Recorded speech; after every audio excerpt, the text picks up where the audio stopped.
Assalamualaikum warahmatullahi wabarakatuh. Halo semuanya. Pernah dengar teori merkantilisme tidak? Kali ini kami akan membahas pemikiran NPI dalam teori merkantilisme. Teori ekonomi jadul yang isinya negara menjadi kaya dengan menumpuk emas dan perak. Nah, kali ini kami akan bahas itu dengan simpel dan cepat. Simak video berikut ini. Jadi begini, dalam merkantilisme, kekuatan negara ditentukan oleh kemampuan menghasilkan barang untuk dijual ke luar negeri. Semakin banyak ekspor, semakin banyak devisa, negara makin kuat. Karena itu, pemerintah zaman itu jadi seperti manajer super detail yang selalu ikut campur dengan urusan ekonomi. Lalu bagaimana hubungannya dengan NPI? NPI atau neraca pembayaran internasional adalah catatan tentang keluar masuknya uang dari suatu negara. Dalam logika merkantilisme, NPI harus surplus. Untuk mencapainya, negara harus menjadi pusat produksi dan industri sehingga barang-barang lokal bisa mendominasi pasar luar negeri. Kalau industri kuat, ekspor akan naik, neraca pembayaran akan surplus, dan kekayaan negara akan bertambah. Baik, ada beberapa inti pemikiran NPI dalam teori merkantilisme. Yang pertama, fokus pada pembangunan industri nasional. Negara harus memperkuat industri lokal dan produksi bahan baku sampai barang jadi agar bisa bersaing di pasar global. Yang kedua, intervensi pemerintah yang kuat. Pemerintah memberi subsidi, tarif impor, kuota, hingga regulasi ketat untuk melindungi produsen dalam negeri. Yang ketiga, mengejar surplus neraca pembayaran. Caranya, ekspor harus besar, impor harus ditekan sehingga arus uang masuk selalu bisa lebih besar dari arus uang keluar. Yang keempat, ekspansi pasar dan jaringan perdagangan. Negara mendorong perluasan pasar luar negeri, bahkan di masa lalu melalui koloni dan penguasa jalur dagang. Yang kelima, pembatasan impor barang jadi. Impor barang jadi yaitu bahan mentah boleh diimpor, tapi produk jadi harus diproduksi sendiri agar industri domestik tumbuh. Contoh negara yang menerapkan pola ini di masa merkantilisme adalah Inggris dan Prancis. Keduanya membangun industri besar, melindungi pasar domestik, dan melebarkan pengaruh dagang mereka ke berbagai wilayah dunia. Selanjutnya, kami akan menjelaskan 10 fenomena ekonomi dalam pemikiran NPI yang bersangkutan dengan teori merkantilisme. Yang pertama, yaitu PDB Indonesia tumbuh 5,1%, di mana dalam pandangan NPI merkantilis, pertumbuhan ekonomi yang tinggi dipandang sebagai hasil dari kemampuan negara mempertahankan produktivitas industri dan memperluas kapasitas produksi nasional. Pemerintah dinilai berhasil menjaga stabilitas ekonomi dan menyaring modal untuk memperkuat sektor ekspor dan manufaktur. Intinya, pertumbuhan 5,1% dianggap bukti bahwa mesin industri bekerja, negara makin touch, dan daya saing meningkat. Yang selanjutnya, konsumsi rumah tangga naik 4,8%. Dalam logika merkantilisme modern, kenaikan konsumsi khususnya di sektor transportasi dan komunikasi dilihat sebagai penguatan mobilitas ekonomi dan efisiensi logistik. Semakin banyak konsumsi di sektor ini, semakin lancar distribusi barang dan semakin mendukung ekspor.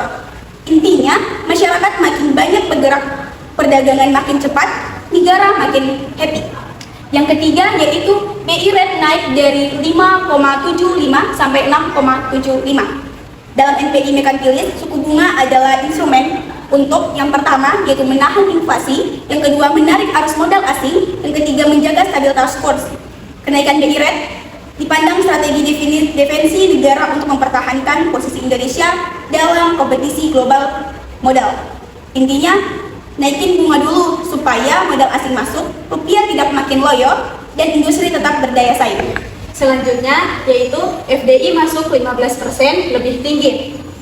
FDI menurut pemikiran NPI merupakan alat strategis, bukan sekedar dana. Masuknya FDI 15% lebih tinggi dilihat sebagai keberhasilan negara menciptakan iklim investasi yang memperkuat basis industri, transfer teknologi, dan kapasitas ekspor.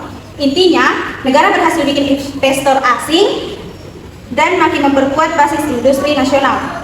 Selanjutnya yaitu kurs melemah ke Rp16.300.